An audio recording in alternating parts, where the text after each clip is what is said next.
The moonshot of quantum computing finally has a ticker symbol. Xanadu, the Toronto-based photonic titan, just hit Nasdaq via a 2026 SPAC. This isn't just an IPO. It's a final ultimatum from the physics community to Silicon Valley capital. Either witness an exponential explosion in compute power or watch $280 million evaporate into the quantum vacuum. This business is about turning capabilities once reserved for sci-fi into lines of code on your smartphone. Look at the scoreboard. $283 million in fresh capital, backed by Lockheed Martin. In this venture capital winter, XNDU proved it's not just a lab-grown novelty, it's strategic hardware for the defense and aerospace giants. Think of them as a martial arts master, emerging from years of mountain meditation. They haven't officially started the fight yet, but the sheer aura of their tech is already giving traditional supercomputers a cold sweat. Here is the brutal reality of quantum. Cash burns faster than the speed of light. With a $5.3 million monthly burn against less than $3 million in annual revenue, the gap is wide enough to swallow half of Sand Hill Road.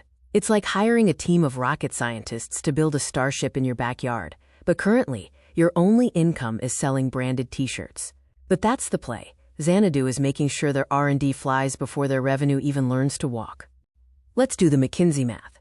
$283 million divided by a $5.3 million burn gives us a 53-month survival window. This is the death zone. By 2030, Xanadu must evolve from a cash-consuming black hole into a profit-generating supernova. They aren't just racing competitors. They are racing the Reaper.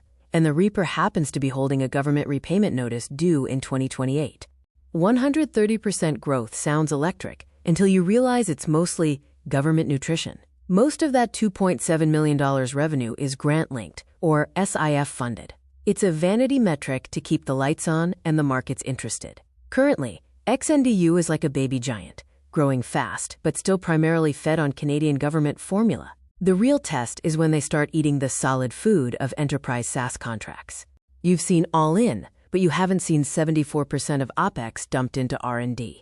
Every dollar spent at XNDU is a weaponized bet on photonic chip performance. They aren't just running a business. They are using capital to purchase a Tier 1 upgrade for human civilization. This level of intensity makes traditional corporate R&D look like a middle school science fair project.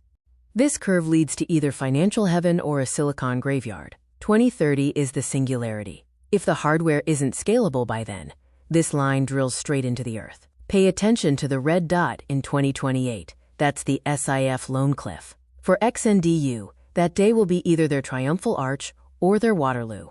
Xanadu runs on laboratory dictatorship. Founder Christian Wiedbrook holds Class A shares with 10-to-1 voting power. This means even if Wall Street analysts start a riot, the R&D roadmap stays steady. It's a structure designed to prevent the quarterly earnings trap.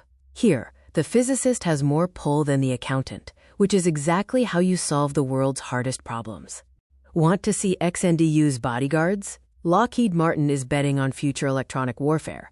Omers brings the patient capital of pension funds, and Bessemer represents the smartest hunters in the valley. This triad creates a wall of certainty. This isn't a startup anymore. It's a straight A student being escorted to the front of the line by the world's most powerful institutions. XNDU's chips don't need a $10 million refrigerator. They can operate near room temperature. While IBM is busy trying to keep their chips at absolute zero, Xanadu is looking at how to plug quantum power into a standard server rack. This isn't just an improvement. It's skipping the steam engine phase and going straight to the fiber optic network.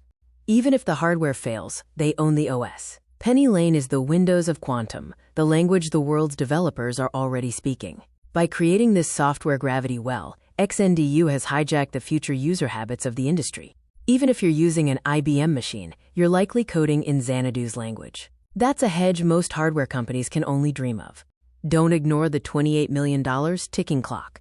The Canadian government's money comes with strings. Repayment starts in 2028, and there's a poison pill. Any change in control triggers immediate repayment. It's like a high-voltage handle on the front door. Any corporate raider trying to steal the tech is going to get a very expensive shock. Professional tip: don't look at net income here. Between earn-out liabilities and fair value adjustments, the GAAP numbers look like a heart rate monitor after a triple espresso. When the stock price goes up, the loss might actually increase. It's accounting voodoo. Focus on two things only: cash on hand, and the distance to fault-tolerant hardware. Everything else is just static.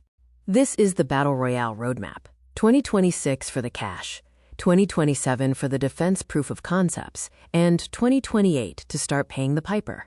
By 2030, it's either total hegemony or the world's most expensive firework display. We aren't just watching a company grow. We are watching a new era struggle to be born. The verdict, XNDU, is a high beta bet on the laws of physics. They chose the hardest path, but built the widest moat. If you believe light is the future of compute and that quantum shouldn't be trapped in a freezer, then XNDU is your variable. This isn't just an investment. It's a call option on the next epoch of human intelligence. Thanks for running this 53-month capital marathon with me. If you need the full-res deck or a custom deep dive into the quantum sector, email us at sales@HDINresearch.com.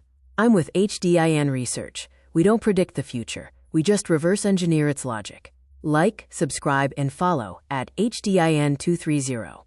See you in the next dimension.